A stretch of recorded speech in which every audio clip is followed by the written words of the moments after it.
Okay, so let's talk about refraction a bit. Sir Isaac Newton believed that light was a particle. Light will literally bounce off of things. He wasn't wrong, by the way. Okay, light does behave as a particle. It also behaves as a wave, and it does it simultaneously sometimes. Sometimes it behaves as both. Our last lesson, guys, is on something called wave-particle duality. And wave, through the quantum effect, light has the ability to act as both. Today, though, we're going to talk about how it bends. You guys have probably seen a picture like this before, where the straw looks like this, and then all of a sudden the light is bent along those lines there. That's a classic example of refraction. Okay. Here's another picture to kind of illustrate the concept. Actually, I want to go to the fish picture. Can I do the fish one first? Maybe you've seen this before at some point. Light is bouncing off of the real fish. It's bouncing off of the real fish, and then it's refracting into the person's eyes. But remember how we talked about virtual images yesterday? Your brain is hardwired to interpret a linear progression. That's how our eyes see things. When we see something right in front of us, our brain interprets that it's in the same line. And so what ends up happening is your brain believes the fish is right here because it thinks that the light came from a straight line source. But it actually bent. And so if you go spearfishing, you try to aim at this fish right here, you're always going to miss. It's always below it. Does that make sense? Have you ever seen that before? So this right here is basically like a virtual image. There actually isn't an image there, by the way, but it's like a virtual image in that your brain processes it as though it's there. Okay, let me go back to this picture here. It's the same thing. Your brain thinks the pencil is right here, but it's not. Light just came from here, up there, and bent towards your eyes. Who uses tricks like this to make a living? Magicians, right? And if they're able to fool you into thinking that light and images are coming from one place, yeah, they make their tricks on this. Okay. One more picture. It's the exact same concept over and over again. So you guys get the idea so far? Okay, here's our formula. This is known as Snell's law, and when we eventually talk about all the scientists you need to be able to know their names of, add them to the list. For right now, I'm not going to test you on that, but I would like you, before we write our diploma, to be aware of them, just in case they ask a question about scientists. I want you ready for it. The year 1600, Snell does a whole bunch of experiments, and he makes this law here. Okay. Remember how we were at the table there? I didn't actually measure angles. Guys, shh, please. Okay. If I were to measure angles, though, this 1 right here would be like the incoming, and 2 would be the outgoing. That makes sense? Like incident and reflected. Only now it's not incident and reflected. It's as it comes in and as it bends. This is side 1. This is side 2. So I can't really use the word incidence and reflection, but I can use incidence and refraction. So there's 1 and 2. The angle at which it comes in at. Okay. N is known as the index of refraction. Different things bend light differently. If you want to flip to the next page here, I've got a table here that will tell you how things bend light. Right off the bat, a vacuum, where there is literally no air, it does not bend light at all. And therefore, its value is exactly 1. Why couldn't it be 0? Yeah, because if we somehow made it a 0, this whole thing would be 0. Okay, but hopefully that makes sense. If the value was a number 1 right here, it would exactly stay the same. Okay, air is technically 1.0003. Okay, light actually bends just the littlest bit through air, and we actually can see this twice a day. Sunrise and sunset. When you guys are seeing the colors of a beautiful sunrise and sunset, it's because light is actually bending through the atmosphere. Now let me draw a picture for you here. Say this is the Earth here, and this is you standing right here, and we have an atmosphere. I'm just going to draw like a hazy layer like this. Pretend that this hazy layer right here is an atmosphere. Now let's say that light is coming to us from the sun. Most of the time during the day, light comes in fairly straight at us, And so when it bends ever so slightly. Not enough for us to notice. And then when light comes at us right here, it bends, but ever so slightly. However, let's say that light is coming during this time of day. What ends up happening is there's a lot more territory right here. See how like the amount of time that it needs to bend is fairly small? But as the hypotenuse becomes longer and longer, as the sun is setting, what ends up happening is there's more time for it to bend, and that's why we see different colors. Because kind of like a prism refracts colors, that's what's happening at a sunset and a sunrise. If you didn't know that. Okay. Anyways, air though does not bend light or any EMR that much, but like diamonds do. Please. Okay. You guys will even know this. Diamonds, we say that diamonds like they gleam and they glitter because you can literally see the sparkle off of them. Does that make sense? Okay. So that's known as an index of refraction. It is a value that you will get off of a table. Okay, if they ask you to do this, they'll give you a value off a table, or you're solving for n, one of the two. Okay. The data booklet itself lists air as 1.00 because it only gives it 3 sig digs, but technically it's not 1.00, it's actually 1.0003. But if you guys have your data booklets nearby, just look it up. It'll actually list it. An n value for air is 1.0. Yeah, where is it? Let's see. Yeah, it's what, the 8th one down or something like that? Index of refraction of air, 1.00. Okay. We're going to assume that it's basically exactly 1, meaning no refraction. But like I said, technically there is. Okay. Other things that you could measure wavelengths or velocities. Here's how this formula works. You don't use all of the information. You use some of it. Like you say, you use these ones with those ones. Or you use these ones with those ones.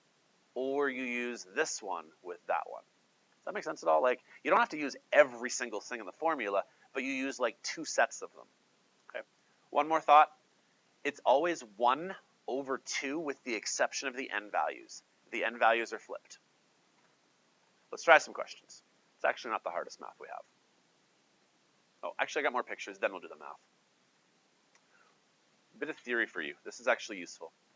Whenever light goes from something more dense to less dense, it bends away. Whenever it goes from less dense to more dense, it bends towards. What do you mean by that, Chris? Okay. See how light is coming in from, like, let's say this is air right here. Air is not very dense. Does that make sense? So because air is not very dense and it goes into a more dense material, it's going to bend towards the normal. Okay? It's going to bend towards the normal. And let me explain why. Imagine that this was that sheet of glass that's like, say, this one right here. That's why I have this example here. Hopefully you guys would agree. Right here, this is going through air. And then now it's going through, let's say it's glass. It wants to find the shortest path that it can. If I were to like draw this, oh, you can't even see that. Let me find a new color here. I guess red works. You guys see how that's my boundary right there? Really ugly drawing, but right there. The normal would be like this. This is your normal, and this would be your boundary. Okay. The angle used to be this angle right here. And now the angle is this angle right here. Can you guys see how the angle has become smaller? Why did the angle become smaller?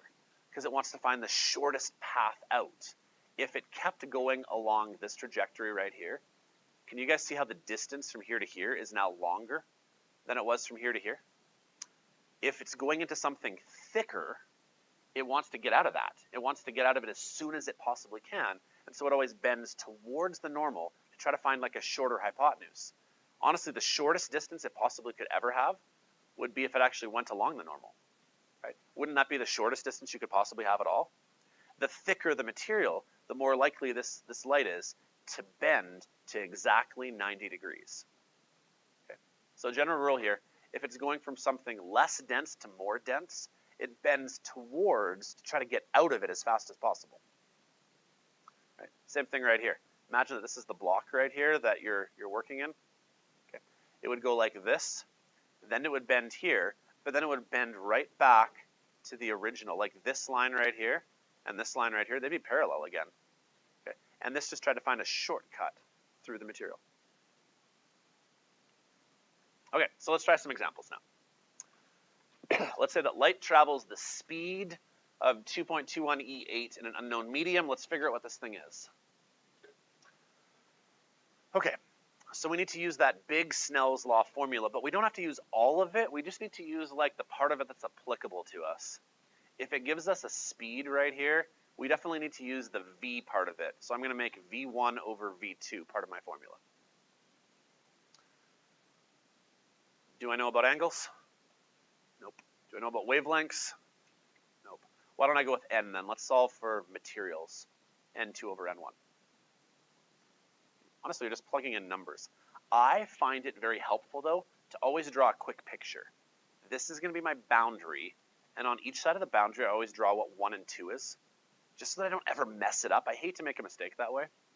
So it says that in an unknown medium, why don't I make this one be unknown? Light is traveling in, and it's traveling 2.21 E8. That's an unknown medium. Is there any medium that we do know about? Air. What's the speed of light in air? 3 times 10 to the 8. So I could say that I don't even know which way this thing's going to bend, but I know it's going to bend somehow. Let's just bend it this way.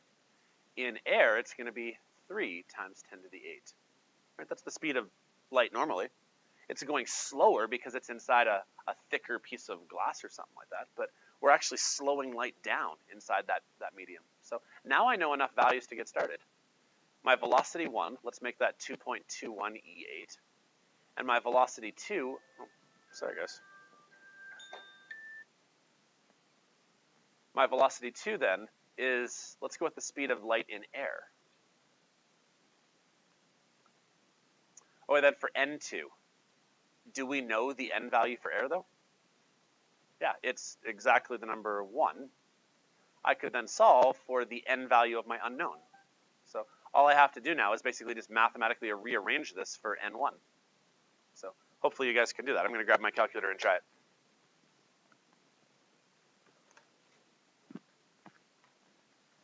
So the advice I would like to give you guys here is that if they don't feel like they give you enough information, you do have enough information because you always know the N value for air, and you always know the speed of light in air. So if it feels like they didn't give you enough numbers to work with, there are a few on your data table. So 2.21 E8 divided by 3 E8, and then inverse it, or reciprocal it. I got this, 1.357. Etc. That's an N value. Just so you guys are aware, N values do not have units. There's no unit to this. So all I can do now is go back to the table and try to figure out what substance has an N value of 1.357. Who has a value of 1.357? Looks like it could have been ethanol. Ethanol causes things to bend at that rate.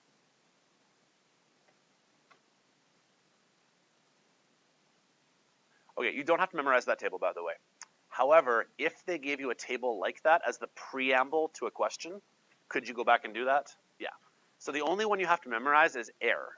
But it's not, you don't have to memorize, it's on your table. Like it tells you the N value for air is 1, and the speed of light in air is 3E8.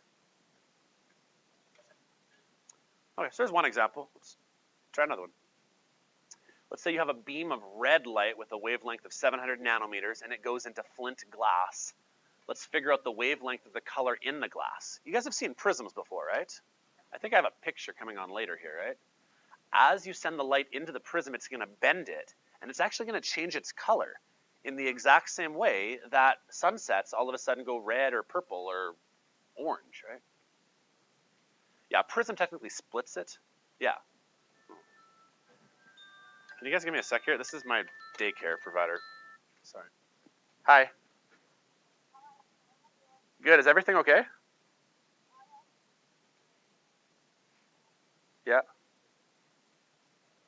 Oh, she's bleeding.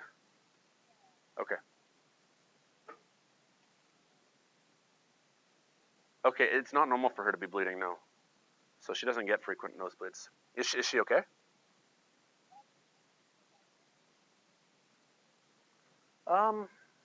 Yeah, maybe not. Maybe just keep her home then. Okay. Okay.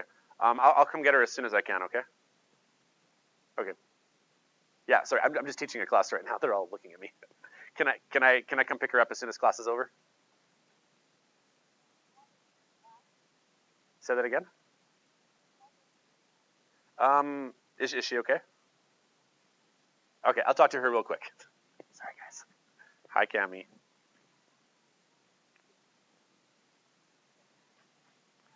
Okay, honey. I will come see you as soon as I can, okay? Okay, I love you. Bye. Sorry, guys. Apparently my daughter got hurt. Sorry. Apparently that'll be in the recording now. It's a good thing Kevin left, I guess. Okay, anyways. She's going to be okay. Okay, where were we? Okay, we're going to talk about a red wavelength. So imagine that we've got a boundary again. Let's go with, like, say, 1 and 2. And I'll even use the color red. Let's say red light comes in like this. Okay. It's now going to refract and bend. I'll just bend it that way. I don't even know that it's going that way. I'm just going to bend it that way. Actually, no, let's do it properly, because I do know which way it's going to bend. Let's do this better. Let's say that this was coming from air. This is air right here. If I were to draw my normal line right this, what do you think is going to be thicker, air or flint glass? The flint glass, right? So what should happen is this thing should bend like towards the normal. I can even draw it better if I want to. Not that the picture is really that necessary, but it helps. Okay, other things I can write out. Do I know the N value for my flint? Yes, because they're going to tell me it. Okay, so this N value is 1.75. Do I know the N value for air, though? Yeah, it's 1.00 right off your data table. Okay. It also then told me my wavelength was 700 nanometers. Oh, goodness, Chris. Nanometers. What I'm basically asking is, well, what is it going to split the light up? Like, what color is it going to change into? So what's our new wavelength? So, formula time. We know wavelength over wavelength and N over N in this example. Angles I don't seem to have. That's fine. I don't need all that information. Okay. Just don't screw up the numbers. It's always 1 over 2, unless it's your N values, which are 2 over 1. Just plug it in. So, wavelength 1 is apparently 700 nanometers. Wavelength 2, I'm not aware of what it is yet. N value 2 is 1.75. Can you guys see why I like to have it written out here, just so I don't mess it up? And N value 1, side 1 is air. It's 1.00. There. Solve. So, 700 times by 1 divided by 1.75. I got 400. The unit would then be nanometers, because that's what we started with. So there. This color is going to change from red. Anybody know what 400 nanometers is going to be about for color? Blue, violet, purple. Yeah. Yeah. You probably should know roughly the spectrum for things. So just so you're aware, 700 nanometers is red. And if you're going to go like red, orange, yellow, green, blue, indigo, violet, violet ends around the 300 nanometer range, give or take. And then after violet is the ultraviolet, good old UV rays. So anyways. Okay, did that make sense though for that question? Honestly, the math for these ones is not that challenging. Can I move on? Yeah. No, because whatever units you start in, that's the units you're going to finish in. Right? So if we started in meters, it would end in meters. If I started in nanometers, we'll end in nanometers. Question? Less dense medium, it will then bend the other way. Yeah, so let me draw a picture of that one. Here, Philip just asked, what if it goes from a less dense to from a dense to a less dense, that's what you're asking, right? If it's going from dense to less dense, here, let me draw two possibilities. This could be a good question, a vector question. Is it going to go like this, number 1, or is it going to go like this, number 2? 2. Yeah. Because now that it's in a less dense material, now it doesn't need to bend towards anymore. It can go away. Good question. Okay, I've got a little YouTube video I want to show here that really re-shows what I tried to do at the front of the room here, only I think it's going to do a better job because he has a nice overhead camera and a more powerful light. So this is really just recapping what we've done so far today. Let me just make sure the sound is working first. We'll just watch a quick YouTube video on this.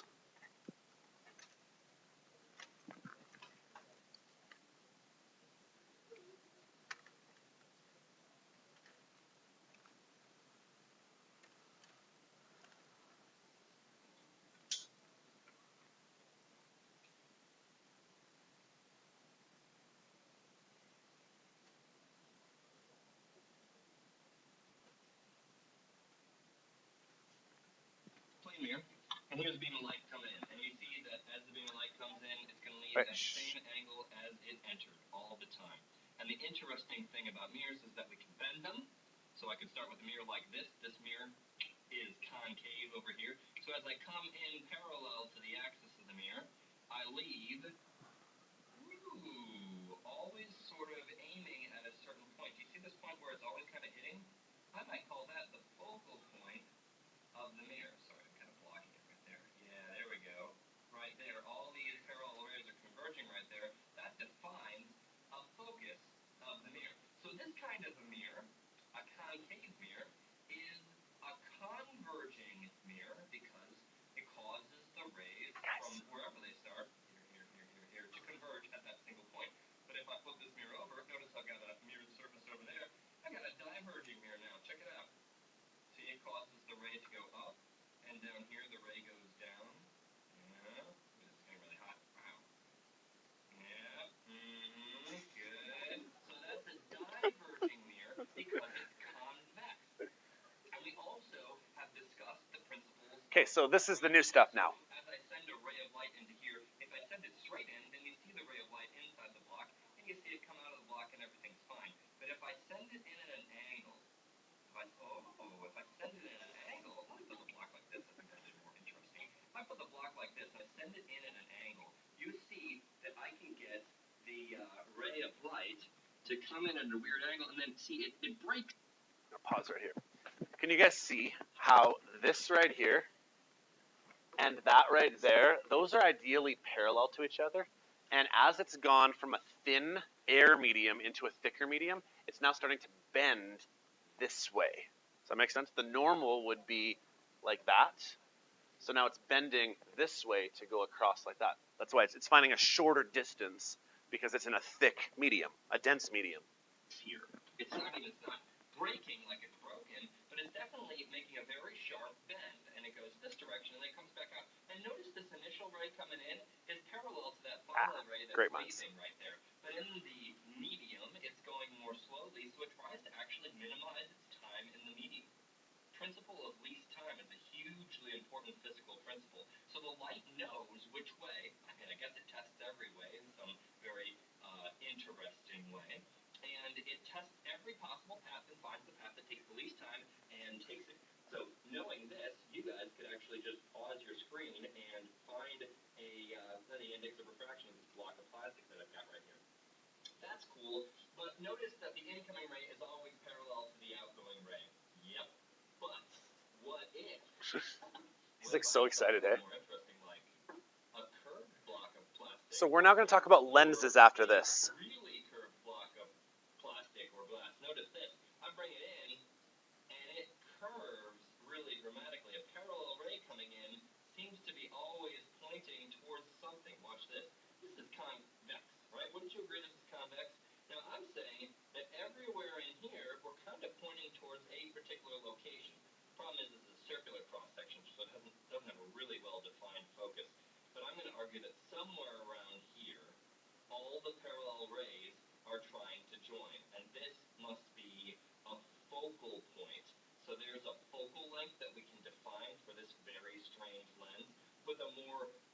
reasonable type of lens, we'd do it like this, and we'd say, that is, oh, look at the focus on this guy. I'm bringing in parallel rays, and the focus on this guy is probably much further away. It may even be beyond my piece of paper. As the rays come in parallel, they bend more and more as we get further and further. Well, we get closer to this side of the mirror, where the angle is sharper. Ultimately, it might make sense to look at a prism. Oh, a prism has all kinds of cool things we can study. Notice that as the light comes in, it bends. That's actually all I needed you guys to see there. So I feel like, although he's like so excited, hey? I wanted you guys to be able to re-see that again because although I tried my demo up here, his overhead view looks better than mine. What I want to move on to now then is a discussion on lenses because we have to be able to do stuff with these lenses. Okay, where did I finish up? Okay. So here are some applications of sending light through a lens. Here's the first one. It's called total internal reflection. Imagine that you're taking light and you're trying to bend it, okay? Now we're going from like a thick material like water into light. Philip, you asked the question just a few seconds ago, isn't it going to bend away, right? Like, see how this angle's pretty small here? Now it's bending it away. Well, what happens if it bends so much that it actually bends like backwards on itself, right? See how it used to be this far? Now it's bent this far, now it's bent this far, and now it's actually bent over 90 degrees. That's actually possible. No, because now I'm starting with the light underwater. So imagine that I take a light and I shine it underwater, and I try to shine the light out of the water. Does that make sense? Okay. It's actually possible for something to refract so much that it gets trapped, called total internal reflection. So this would only occur if you're coming out of something thick and going into something thinner. And rather than bending just this far or even 90 degrees, it actually reflects back on itself.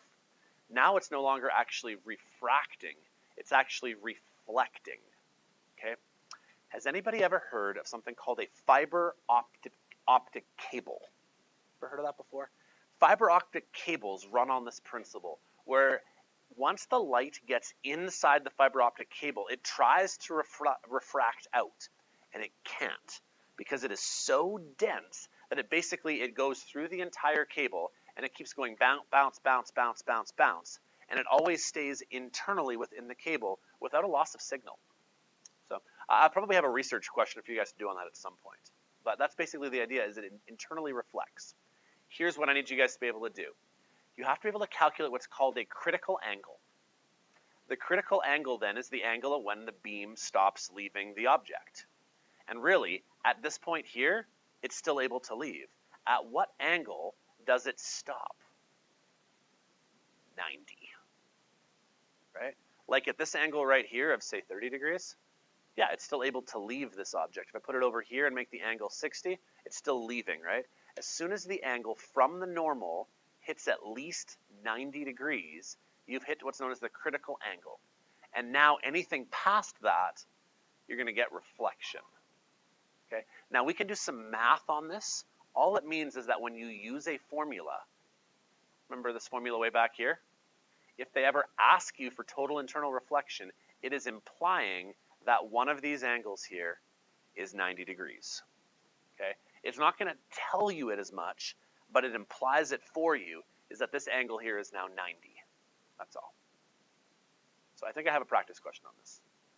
Do I? No, I don't. Okay. If I did have a practice question, though, does it make sense that you're just using the same formula with an angle of 90? Okay. Here's another application of lenses, prisms. Now, I mentioned a second ago that we can actually change the color of light through prisms. What's actually happening here is this is known as white light. I don't know if you've ever heard this before, but white light is actually the combination of the entire spectrum from about 700 nanometers to about 400 or so nanometers. And you have all of that light all at once. And when you combine red plus yellow plus orange plus green plus blue plus indigo and violet, you combine all those colors together, it shows up as white. But if you bend it in a prism, you can actually see all the colors split up. Okay, that's another application that could happen. I just need you guys to know these words, dispersion and recomposition. And really that's what's happening in this photo here. As I shoot the light in right here, different wavelengths bend a different amount. Okay. Red bends the least. Purple bent the most. Can I say that one more time? As I sent the light in like this, red bent a little bit. Purple bent a lot of bit. Because of that, we can actually spread them out and see all the colors. So this is dispersion right here. Recomposition would be take all of those colors back together and recombine them back into white light. You put two prisms side by side, this is what would happen. Normally we use just one prism, but there's no math for this, by the way. It's just a theory type thing. Okay. Here's the thing we're going to spend the rest of our time on, lenses. This is going to help you with what I started class with. Remember how we had started with the practice sheets? This is basically more of the same. Let me give you some more theory, and then we'll do a few practice examples, and we're done. Okay. Similar to mirrors, you either have what's known as a converging or diverging lens. Okay. Here are the two. A double convex is a converging lens. A double concave is a diverging lens. Somehow memorize that, I guess. I don't have a great mnemonic technique, but just know which one is which. Okay. Here's how you draw these ones. They have very similar rules, but slightly different. Because you have two sides to this, it's almost like you have two circles. If you kept going this one like this, you have a circle right here with a focal point based on the outer part of it. But with the other half of the lens, you have a second focal point. So what I'm basically trying to illustrate to you guys is that unlike a mirror, which has one focal point, we now have two focal points, one on each side of your lens. Okay, here's your rules. Any ray that goes through the focal point still goes parallel. Any ray that goes parallel still goes through the focus, and anything through the center doesn't refract. But now we have two focuses to work with. Let me show you how it works. Okay, here's a picture. Imagine that here's an object.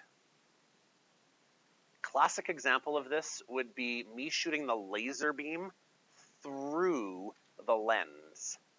It will then make it bigger and upside down, actually. Okay, that's what the projector is currently doing right now. Imagine that this is an image right here, and I project the image this direction right here. This right here is the smartboard screen, and you're now seeing the image. And that's actually why the projector currently is mounted upside down. Because when that projector up there is mounted upside down, it's making the image show up right side up. Okay.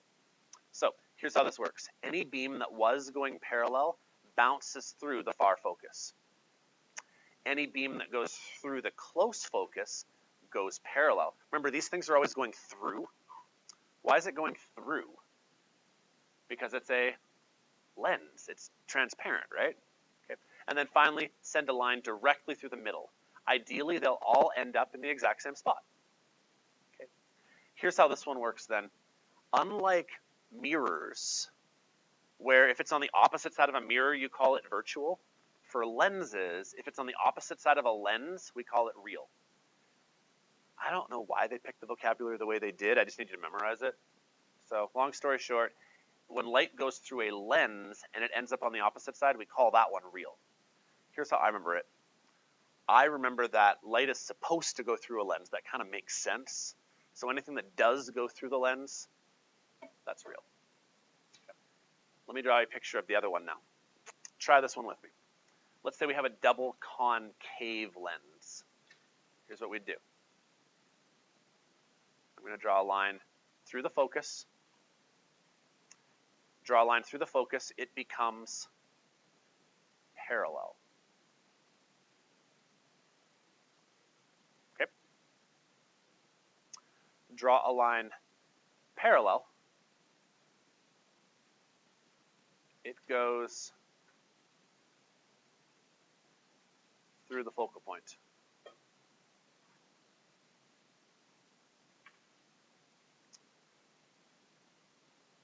Draw a line through the center and just keep going. Some kids, they really like this once they get the hang of it, because you know if you do it right. How do I know that I did this right? Sure. Or all the lines ended up in the same spot, more or less. Can you guys see the spot where all three lines converged? Right there. Right? All three lines eventually converged right here. Now I've got a ray diagram that looks like this. So this would then create, again, an image that's upside down. But unlike the double which one was this? This is a double convex lens. Can you guys see how this one's upside down and bigger? This one is now upside down and smaller, right? We often make magnifying glasses out of this one right here to try to zoom in on things. And sometimes when we need to focus things, we make our glasses out of this concave material so that it focuses better. We see it smaller, but we see the image sharper. Did that make sense what I just did there? Okay, like with time, you'll be able to replicate it, hopefully. Okay, so here's some more pictures of it.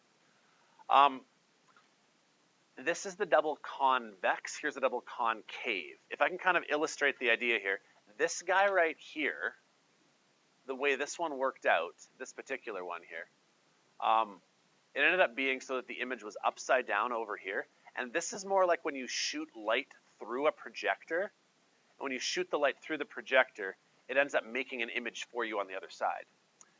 This lens right here, based on where I put this guy right here, it's almost like you need to look through the lens backwards. And if you looked through the lens backwards, you could actually see the image smaller and like more focused. So, I mean, basically, I just need to give you more examples of practice on this. And one more thought. This is what I screwed up on last day. Don't screw up the stupid pluses and minuses when you do your math. Okay. So here's the rules for pluses and minuses today. If you ever have a converging lens, use a positive focal length. If you ever have a diverging lens, use a negative focal length. Images on the other side are positive. Images on the same side are negative. This is a big difference than yesterday. If my object is right here, this is now the positive side right here. And this is the negative side. Why do I flip the positive and negative convention? Because light is supposed to go through a lens, unlike a mirror.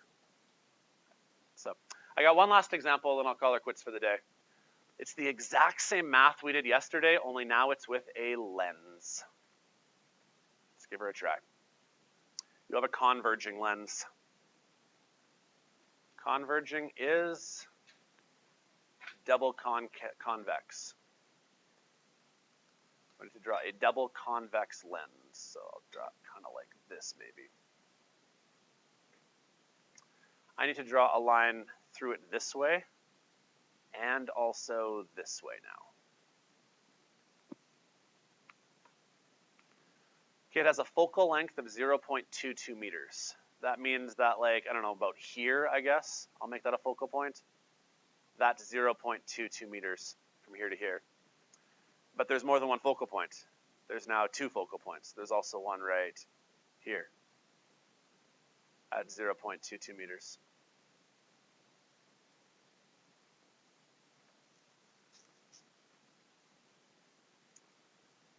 Okay, it says the object is placed 0.41 meters in front of the lens. So, I don't know, maybe right about here I'll put an object. And from here to here, let's make that 0.41 meters.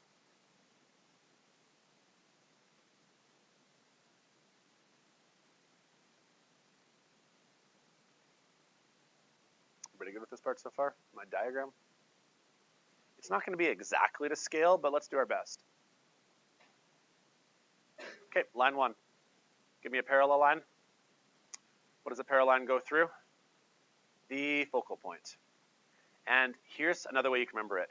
A converging lens means that this line should start converging at this focal point right here. Line one. Line two. Send it through the near focal point. Unfortunately, my lens isn't big enough. So if the lens was big enough, though, and I go like that, then it would go to there. Third line, go right through the middle.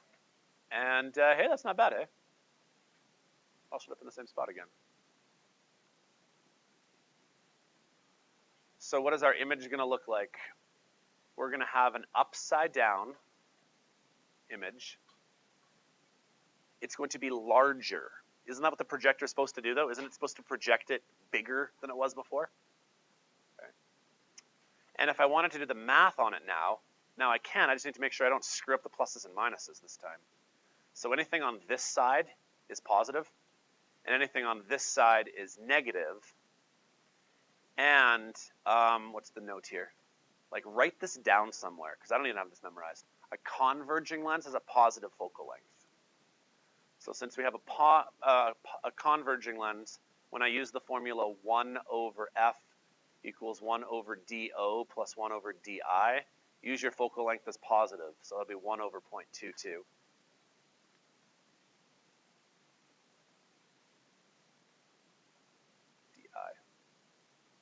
Okay, do, distance to my object was 0.41. And good call, it's on this side right here. Who said that? Good job. That would need to be a negative number then, yeah, because it's on this side over here. You can see I'm not actually, I'm a little rusty on this, eh? I'm missing my minus signs. And then find 1 over di. There, okay, so take it from here. 1 over 0.22, 1 over negative 0.41, 1 over di. Let's find out how far away the image is going to show up. 1 over 0.22. So I guess you're going to add 1 over 0.41 and reciprocal it.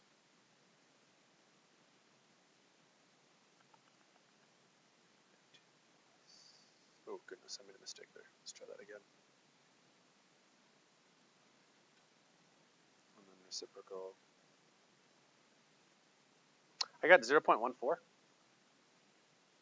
Anybody else get 0.14? Yeah. Oh, why does that not seem right, though? Because there's no way that distance is 0.14, is it? That just doesn't seem to scale, does it? How could we have messed this up here? I always hate these stupid positives and negatives. Let's check one more time here. It said that images on the other side of the lens are positive. Images on the same side of the lens are negative. A converging lens has a positive focal length.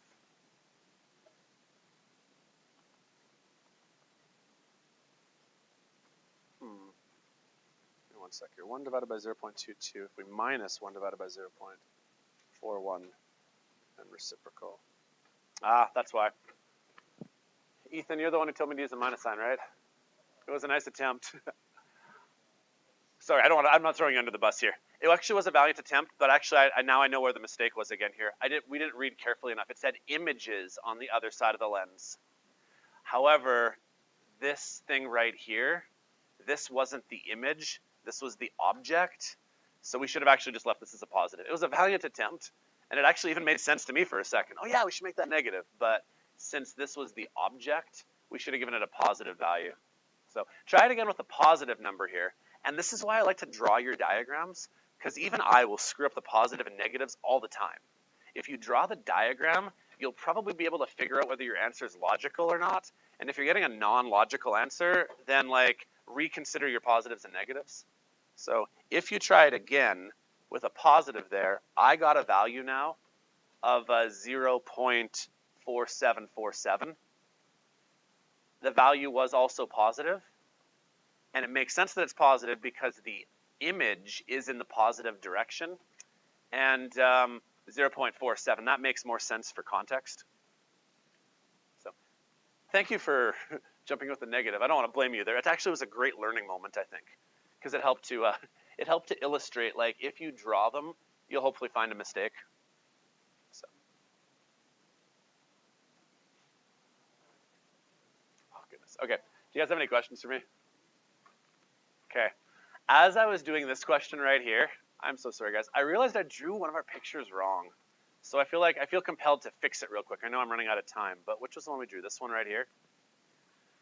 I realized I drew this one wrong. So it's me that's screwing up today. Here's why I drew this one wrong. It wasn't until I did the opposite one I realized I made my mistake. When I go to this focal point right here, I bounced it into the far focal point, and that was a mistake. Here's why it was a mistake. This side of the lens right here, this side of the lens should actually bounce it back through, right? Doesn't a concave lens bounce it back through the original point? I actually bounced it through the wrong focal point. I bounced it through the far one. I should have bounced it back through the initial one. It will go through, but by it being a diverging lens, what's going to happen is the light is going to go that way. Does that make sense? Because this is a diverging lens. A diverging lens should have this light going outwards. And so we pretend that it emanated from the focal point. Yeah, I would just draw it from here, going through here, back through there, if that makes sense. Let me finish this one off. I think this will make sense if I keep going. Okay. The next thing I would do is I would then draw one right through the center. Okay. And then for the last one, I'm going to aim this at the far focal point. I'm going to aim at the far focal point, and as soon as it hits, it's then going to bounce back parallel. And what's going to happen is all of this light is indeed going through. Okay, indeed.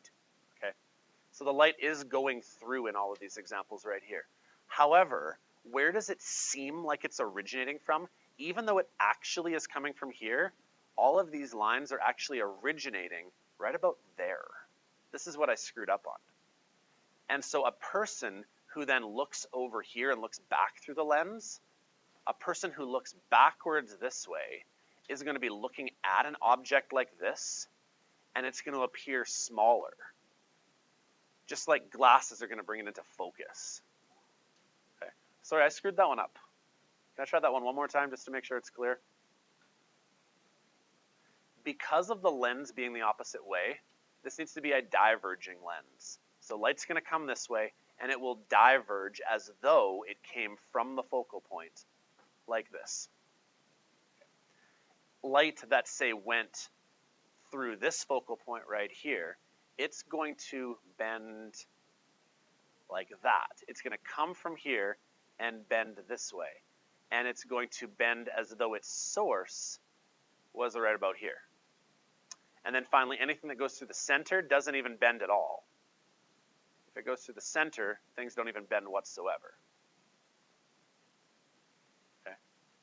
This is a diverging lens because light is now spreading out in all directions. Where did all three of these lines more or less meet? I didn't do it very well, but they more or less met right about here. Here's what this implies then.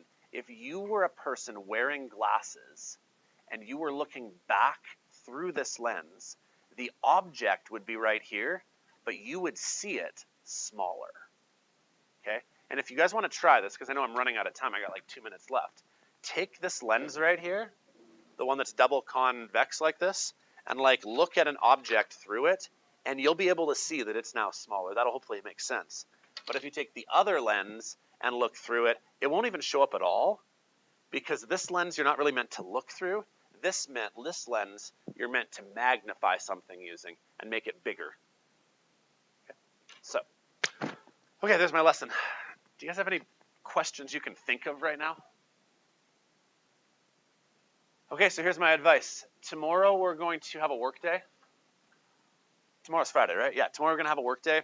If you need to get caught up on stuff in the old unit, use it to do that. Otherwise, starting next week, can you guys start working on the first assignment so that you're not like a little bit behind? Okay. Okay, you can't do all of the first assignment, but you should be able to do a few questions now. Okay, thanks guys, that's all I got. So you guys can take off if you want.